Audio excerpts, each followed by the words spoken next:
Hi, hello, my name's Garrett. Welcome to my YouTube channel. I have a pen in my hand. Why? Because I write things and make games. We're going to talk about all sorts of silly games that I make. So before we get into that, let's go ahead and like, subscribe, ding the dong, the bell notification, ring a ding dingity, because apparently notifications are important.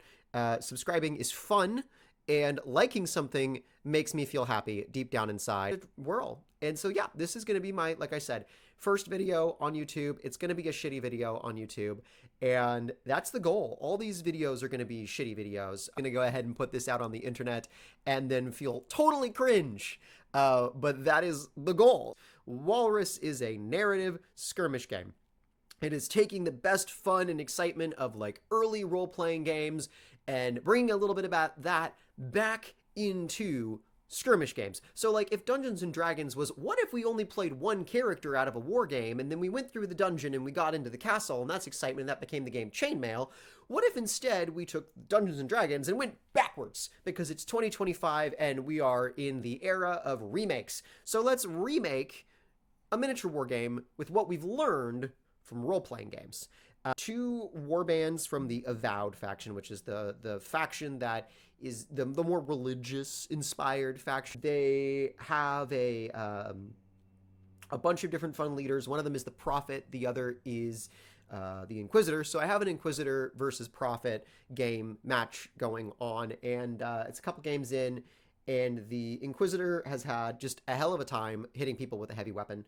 And the Prophet has finally become a wonderful thing because I buffed how magic works and buffing up their teammates' defenses. So it's fun to see the different play styles within a faction and to push minis around on a tabletop. Actually, let me actually tell you what Walrus is. Walrus is a skirmish game where you use 7 to 12 models on average to play out narrative-based missions where you'll go in, you'll have a quest you want to accomplish, and you'll try and defeat your opponent or your multiple opponents while also accomplishing this quest. It can pit you at odds with each other. It can pit your models at odds with yourself. So like one faction has the quest of star-crossed lovers, where a model from your warband has fallen in love with a model from their warband, and if they get together and they run away into the sunset, you both lose that model.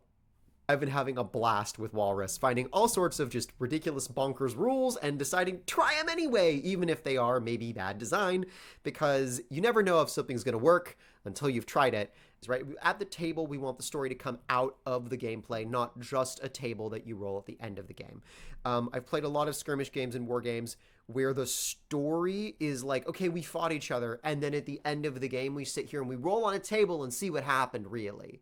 Now in post-game, as opposed to what am I learning about the game having already played it. It's like, you already know, you played the game, you should know what happened, it should be fun and exciting.